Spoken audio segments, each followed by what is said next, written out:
Now, you may remember that a few months ago, Jason and I went to CeBIT in Germany, Europe's largest tech show. And you may also remember that while we were there, we got a sneak preview of this, the Samsung Q1. Both Samsung and Microsoft were very excited. They saw it as a completely new class of computer, the ultra-portable PC.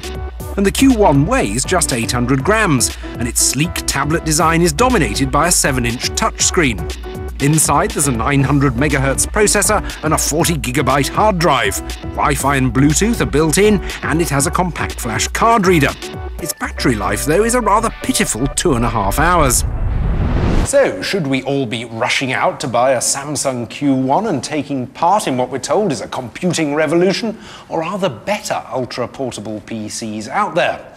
Should you perhaps be going for something even smaller, or something more conventional? Sony's Vaio UX is a lot lighter than the Q1. It has a faster processor, but a smaller hard drive. It does, though, have Wi-Fi, Bluetooth, a card slot, and built-in fingerprint recognition. But like the Q1, its battery life is a disappointing 2.5 hours. The Panasonic LetsNote is basically a small laptop. It's 200 grams heavier than the Q1, with a 1.2 GHz processor and a 60 GB hard drive. It comes with all the ports and sockets you'd expect on a much bigger laptop, has a selection of card slots, and boasts a whopping 7.5-hour battery life. So, are these better ultra-portable computing solutions than the Q1? Well, predictably, I've been doing some thorough testing to find out. As these computers are all supposed to be ultra-mobile, our first test was designed to see whether you could actually use them while on the move. I'm going to take one of my photos, crop it down a bit and attach it to an email, all while walking around Leicester Square. I began with the Q1. But first I've got to switch the thing on, and that may take some time. The time is 3:20, and we're going on now. I haven't heard the dreaded Windows jingle yet. How many minutes is this? That must be at least 3. Still the same. Nothing's happening, it's amazing. It doesn't make... Ah! That's something. I've now got a cursor, but it's not moving. It took nearly 5 minutes to boot up, and that's too long. You'd have forgotten what you'd turned the thing on for in the first place. There's a variety of ways in which you can input text to the Q1, either by a touchscreen keyboard or handwriting recognition. There are also these dial keys in the corners of the screen. Cropping the photo with the stylus seemed pretty straightforward. But when it came to composing my email, I found the dial keys extremely unresponsive. The Q1 actually turned a fairly straightforward task into a bit of an ordeal. Next, I tried the little Panasonic laptop, and our relationship got off to a good start, with it booting up in a relatively sprightly minute and 14 seconds. Oh, marvellous! That's much quicker. Right, my picture's cropped and saved. This is so easy to use. It's like a world apart from the Samsung, even though it's conventionally shaped. It's so light. You can still use the keyboard and use the mouse very easily. Attaching my picture to an email was effortless. And send. Bing, off we go. Migrating from a normal laptop to this would be painless, and it's much easier to use on the move. Finally in this test, the diddy little Vaio UX, which also proved to be quick booting up, taking just under 2 minutes. But it took longer for the program to load than on the Panasonic, and it's quite difficult to see what's happening on the screen because it's just too tiny.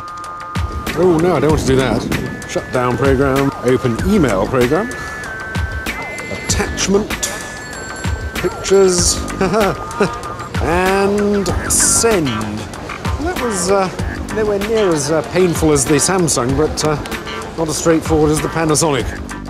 So with 1 test down and 2 to go, the Panasonic has taken an early lead. For our second test, I popped along to one of the country's leading secretarial schools. Good afternoon, ladies. Good afternoon, John. With 3 highly talented typists taking it in turns to use all 3 computers, I embarked on some dictation to see how usable the keyboards were under pressure. Right then, everybody, let's begin. From the very earliest times, comma. The Vaio's tiny keyboard proved the most difficult to use. Despite some very elegant fingers, all the ladies struggled to hit the right keys. Full stop.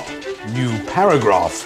The Panasonic fared better with the girls. The larger keyboard was easy to use, and the 10-inch screen was clearer than the Vaio's. But it was the Samsung that came out on top with our secretaries.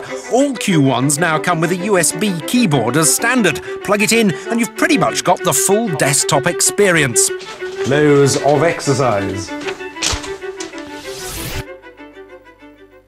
Now, the modern computer's expected to entertain you as well as work for you, but have these got the power to do it?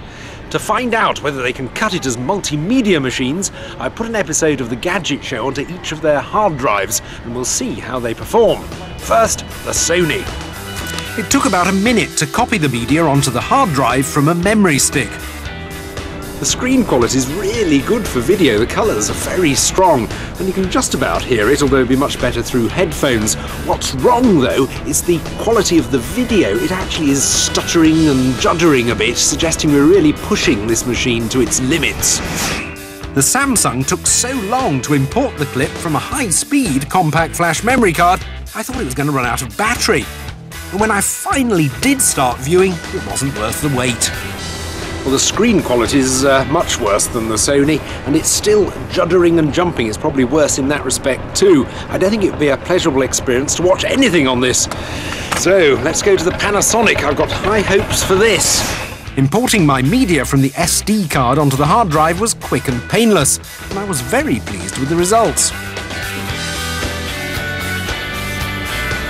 Well, this is much better. The video's smooth, there's none of that horrible start-stop motion. It was very quick to get into, and I'd be very happy to watch videos on this.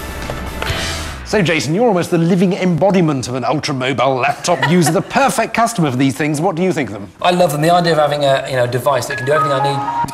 There you go. It's on or off or something. That was the Q1. Wouldn't you believe it? Just after about half an hour after telling it to close down.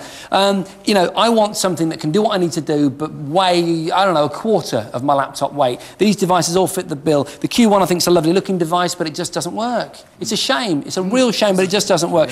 The Panasonic, for me, I hadn't seen this, and I'm intrigued now. It's a bit too expensive, I've got to say that. Yeah, and I know this is a, you know, it's not, is it available in the UK yet? No, it's definitely a personal import only. Okay, but in every other category, it excels as far as I'm concerned. And this thing, the Sony UX, I've got to say, I'd like to spend some time with it, OK? I'll take your word for it. I don't expect it to be a very pleasurable experience trying to type an email on there, but I just want to play with it. I reckon every Gadget fan watching me right now is drooling. I'd be surprised if that's not the case, because it looks gorgeous. It is absolutely gorgeous.